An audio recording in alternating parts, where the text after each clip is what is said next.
Hello, ನಮಸ್ಕಾರ ಎಲ್ರಿಗೂ. ನಾನಿವತ್ತು ಮೆಂತ್ಯ ಸೊಪ್ಪು ಹಾಕಿ ತುಂಬಾನೇ ಸಾಫ್ಟ್ ಆಗಿ ಹಾಗೆ ಲೇಯರ್‌ಫುಲ್ ಆಗಿರೋ ಮೆಂತ್ಯ ಪರೋಟ ಹೇಗ್ ಮಾಡೋದು ಅಂತ ಹೇಳಿ ತೋರಿಸ್ಕೊಡ್ತಿದ್ದೀನಿ. ಇದು ಬಿಸಿಯಾಗಿದ್ದಾಗ ಮಾತ್ರ ಅಲ್ಲ, ನೀವಿದನ್ನ ಎಷ್ಟೇ ಹೊತ್ತಿಟ್ರೂ ಇಷ್ಟೇ ಸಾಫ್ಟ್ ಆಗಿರುತ್ತೆ. ಕೆಲವೊಂದಷ್ಟು ಟಿಪ್ಸ್ ಜೊತೆ ಇದನ್ನ ಹೇಗ್ ಮಾಡೋದು ಅಂತ ಹೇಳಿ ನೋಡೋಣ ಬನ್ನಿ. ನಾನಿಲ್ಲಿ 2 ಕಟ್ ಮೆಂತ್ಯ ಸೊಪ್ಪನ್ನ ಬಿಡಿಸಿ ಚೆನ್ನಾಗಿ ತೊಳೆದು ತಗೊಂಡಿದ್ದೀನಿ. ಇದನ್ನ ಎಷ್ಟು ಸಾಧ್ಯ ಆಗುತ್ತೋ ಅಷ್ಟು ಸಣ್ಣದಾಗಿ ಕಟ್ ಮಾಡಿ ತಗೋಬೇಕಾಗತ್ತೆ. ನೋಡಿ ಇಲ್ಲಿ ಇಷ್ಟು ಸಣ್ಣಗೆ ಕಟ್ ಮಾಡ್ಕೊಂಡಿದ್ದೀನಿ. ಈಗ ಒಂದು ಬೌಲ್‌ನಲ್ಲಿ 2 ಕಪ್ ಗೋಧಿ ಹಿಟ್ಟಿಗೆ 1/4 ಕಪ್ ಅಷ್ಟು ಕಡಲೆ ಹಿಟ್ಟನ್ನ ಹಾಕೋಬೇಕಾಗುತ್ತೆ. ಕಡಲೆ ಹಿಟ್ಟು ಹಾಕೋದ್ರಿಂದ ಪರೋಟ ನಾರಾಗೋದಿಲ್ಲ. ನೀವು ಯಾವುದೇ ಪರೋಟ ಮಾಡುವಾಗ್ಲೂನು ಸ್ವಲ್ಪ ಕಡಲೆ ಹಿಟ್ಟು ಹಾಕೊಳ್ಳಿ, ತುಂಬಾನೇ ಸಾಫ್ಟ್ ಆಗಿ ಬರುತ್ತೆ. ಅರ್ಧ ಸ್ಪೂನ್ ಓಂ ಕಾಳನ್ನ ಕೈಯಲ್ಲಿ ಹೀಗೆ ತಿಕ್ಕಿ ಹಾಕಿದ್ರೆ ಒಳ್ಳೆ ಘಮ ಬಿಡುತ್ತೆ. ಈಗ ಸಣ್ಣಗೆ ಹೆಚ್ಚಿದ ಕೊತ್ತಂಬರಿ ಸೊಪ್ಪು, 2 ಹಸಿಮೆಣಸಿನಕಾಯಿ, ರುಚಿಗೆ ತಕ್ಕಷ್ಟು ಉಪ್ಪು, ಅರ್ಧ ಸ್ಪೂನ್ ಖಾರದ ಪುಡಿ, ಅರಿಶಿನ ಪುಡಿ, ಧನಿಯಾ ಪುಡಿ ಹಾಕಿ ಒಂದು ಬೇಯಿಸಿದ ಆಲೂಗೆಡ್ಡೆನ ಈ ರೀತಿ ತುರಿದು ಹಾಕೊಳ್ತಾ ಇದ್ದೀನಿ. ಇದೇ ಈ ಪರೋಟದ ಮೇನ್ ಇಂಗ್ರೀಡಿಯೆಂಟ್. ಇದನ್ನ ಹಾಕೋದ್ರಿಂದ ಪರೋಟ ಎಷ್ಟೇ ಹೊತ್ತಿಟ್ರು ತುಂಬಾನೇ ಸಾಫ್ಟ್ ಆಗಿರುತ್ತೆ. ಆಗ್ಲೇ ಸಣ್ಣಗೆ ಹೆಚ್ಕೊಂಡು ಇಟ್ಕೊಂಡಿರೋ ಮೆಂತ್ಯ ಸೊಪ್ಪನ್ನ ಹಾಕ್ತಾ ಇದ್ದೀನಿ. ನೀರ್ ಹಾಕೋಕ್ಕಿಂತ ಮುಂಚೆ ಇದನ್ನೆಲ್ಲ ಚೆನ್ನಾಗಿ ಕಲಿಸ್ಕೋಬೇಕು.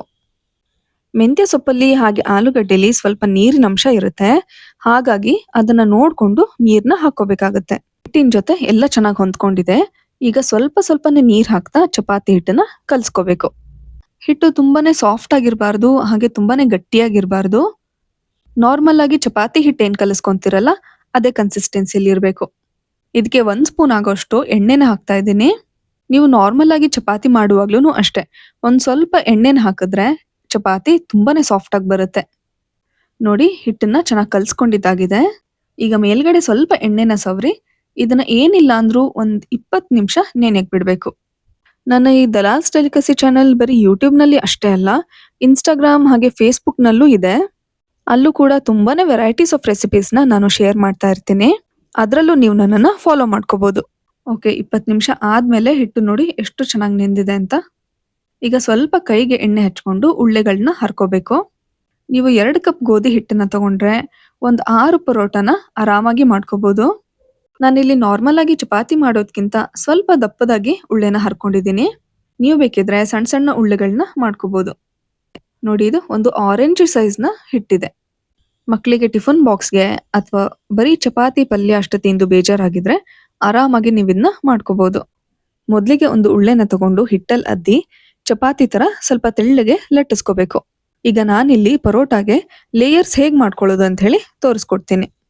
ನೋಡಿ ಚಪಾತಿನ ಚೆನ್ನಾಗಿ ಒತ್ಕೊಂಡಾಗಿದೆ. ಈಗ ಮೇಲ್ಗಡೆ ಸ್ವಲ್ಪ ಎಣ್ಣೆ ಹಾಕಿ ಎಲ್ಲ ಕಡೆ ಚೆನ್ನಾಗಿ ಸ್ಪ್ರೆಡ್ ಮಾಡ್ಕೊಂಡು ಅದ್ರ ಮೇಲೆ ಹಿಟ್ಟನ್ನ ಉದುರಿಸ್ಕೊಂಡು ಅರ್ಧ ಭಾಗ ಮಾತ್ರ ಮುಚ್ಚಿ ಮತ್ತೆ ಸ್ವಲ್ಪ ಎಣ್ಣೆ ಹಾಗೆ ಹಿಟ್ಟನ್ನ ಹಾಕಿ ಫೋಲ್ಡ್ ಮಾಡ್ಕೋಬೇಕು. ಹೀಗ್ ಮಾಡೋದ್ರಿಂದ ಪರೋಟ ಪದ್ರ ಪದರಾಗಿ ತುಂಬಾನೇ ಚೆನ್ನಾಗಿ ಬರುತ್ತೆ. ಪರೋಟ ಅಷ್ಟೇ ಅಲ್ಲ, ಚಪಾತಿ ಮಾಡುವಾಗ್ಲೂ ನೀವು ಈ ಪ್ರೊಸೀಜರ್ನ ಫಾಲೋ ಮಾಡ್ಬೋದು. ನೋಡಿ ಇದೀಗ ಒಂದು ಟ್ರಯಾಂಗಲ್ ಶೇಪಲ್ಲಿ ಬಂದಿದೆ. ಈಗ ಇದನ್ನ ಚಪಾತಿ ಯಾವ ರೀತಿ ಒತ್ಕೊಂತೀರೋ ಅದೇ ರೀತಿ ತೆಳ್ಳಗೆ ಒತ್ಕೋಬೇಕು. ಪರೋಟ ಅಂದಿದ ತಕ್ಷಣ ಸ್ವಲ್ಪ ದಪ್ಪದಾಗಿ ಒತ್ಕೋಬೇಕು ಅಂತೇನಿಲ್ಲ. ನೀವು ಇದನ್ನ ಎಷ್ಟೇ ತೆಳ್ಳಗೆ ಒತ್ಕೊಂಡ್ರು ಲೇಯರ್ಸ್ ಅಷ್ಟೇ ಚೆನ್ನಾಗಿ ಬರುತ್ತೆ. ನೋಡಿ ಈ ರೀತಿ ಚಪಾತಿನ ಒತ್ಕೊಂಡಿದ್ದೀನಿ. ನೋಡಿ ಇಷ್ಟು ತೆಳ್ಳಗಿದೆ. ಈಗ ಇದನ್ನ ತವಾ ಮೇಲೆ ಹಾಕಿ ತುಪ್ಪ ಅಥವಾ ಎಣ್ಣೆ ಹಾಕಿ ಚೆನ್ನಾಗಿ ಬೇಯಿಸ್ಕೋಬೇಕು. ಫ್ಲೇಮ್ನ ತುಂಬಾ ಹೈಯಲ್ಲಿ ಇಡಬೇಡಿ, ಲೋ ಟು ಮೀಡಿಯಂ ಫ್ಲೇಮ್ನಲ್ಲಿ ಇದನ್ನ ಬೇಯಿಸ್ಕೋಬೇಕಾಗುತ್ತೆ.